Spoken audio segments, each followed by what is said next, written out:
नमस्कार। आपका बवाली पत्रकार के स्पेशल कार्यक्रम में बहुत बहुत स्वागत है। आज हम बात करेंगे हिमाचल प्रदेश की। हिमाचल प्रदेश विधानसभा चुनाव के परिणाम सामने आ चुके हैं। यहाँ कांग्रेस ने बहुमत प्राप्त किया है। हिमाचल प्रदेश की राजनीति में किसी समय अहम स्थान रखने वाले राज्य के पूर्व शाही परिवारों के सदस्यों का मतदाताओं के बीच आकर्षण कम हो रहा है और इस बार विधानसभा चुनाव में उनमें से केवल 2 सदस्यों ने ही चुनाव जीता है, जबकि 2 अन्य हार गए हैं। पूर्व मुख्यमंत्री वीरभद्र सिंह के पुत्र और रामपुर बुशहर के पूर्व शाही परिवार के वंशज विक्रमादित्य सिंह ने शिमला ग्रामीण से 13,860 मतों से अंतर से जीत हासिल की, जबकि कोटी के पूर्व शाही परिवार के अनिरुद्ध सिंह कसुम्पटी सीट से जीते। वीरभद्र सिंह ने 4 दशक से अधिक समय तक राज्य की राजनीति में अपना दबदबा कायम रखा और उन्होंने कई बार मुख्यमंत्री के रूप में कार्यभार संभाला। क्योंथल के पूर्व शाही परिवार से ताल्लुक रखने वाली उनकी प्रतिभा सिंह वर्तमान में कांग्रेस की राज्य इकाई की प्रमुख है और सीएम की रेस में सबसे आगे हैं। अभी तक तो हमने शाही परिवार के जीते हुए उम्मीदवारों की ही बात की है और अब हम आगे बात करेंगे शाही परिवार के हारे हुए उम्मीदवारों की।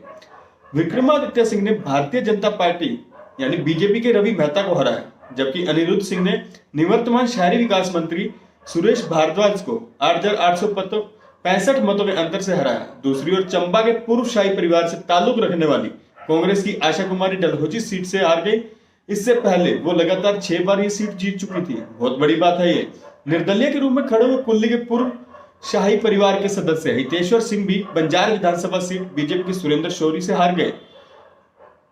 हितेश्वर सिंह को शौरी ने मात दी।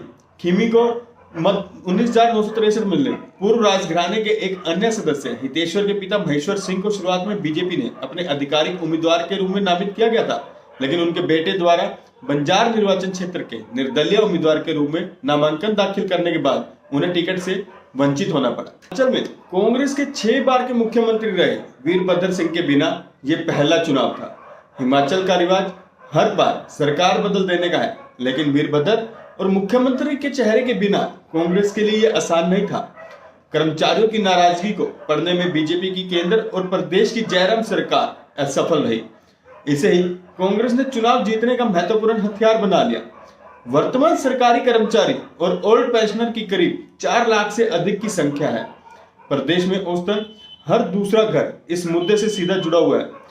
पहले तो ओपीएस पर सरकारी कर्मचारियों के आंदोलन के बीच सीएम जयराम का विधानसभा में बोलना कि पेंशन लेनी है तो चुनाव लड़कर कर्मचारी विधानसभा में आ जाए ने आग में घी डालने का काम किया था। ये जयराम ठाकुर का बहुत ही बड़ा बयान था विधानसभा में, जो उन्होंने बोला था कि अगर पेंशन लेनी है तो चुनाव लड़कर कर्मचारी विधानसभा में आ जाए।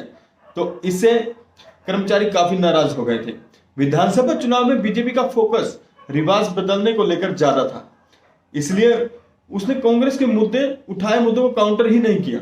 हिमाचल से बीजेपी के राष्ट्रीय अध्यक्ष जेपी नड्डा और केंद्रीय मंत्री अनुराग ठाकुर ने चुनाव में लंबा प्रवास प्रदेश में करते हुए हर सीट के लिए रात दिन काम किया, लेकिन उनकी रणनीति और जादू नहीं चल सका। वो वहीं धरी की धरी रह गई, क्योंकि हिमाचल का रिवाज है कि रीत बदलने का, रिवाज बदलने का, और वही हुआ। पीएम नरेंद्र मोदी की रैलियां भी जनता के मूड में बदलाव नहीं कर सकी। हालांकि चंबा और मंडी जिलों में सर्वाधिक सीट मिलने का कारण वहां पर मोदी की रैलियों को माना जा रहा है, क्योंकि पीएम मोदी ने ज्यादातर रैलियां जो है वो चंबा और मंडी जिलों में ही की। टिकट वितरण को लेकर भी बीजेपी नेताओं में काफी नाराजगी थी, जिसके कारण ये समीकरण बदले हैं और हार की वजह मानी जा रही है।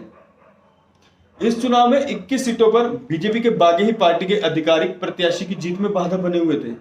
यह भी बहुत बड़ी बात है। कुछ जगह तो बीजेपी को इसका नुकसान भी हुआ। सरकार में नंबर 1 के मंत्री सुरेश भारद्वाज की सीट बदलने के बाद कांग्रेस ने अपनी मजबूत सीट शिमला शहरी भी खो दी और भारद्वाज कसुम्पटी से हार भी गए।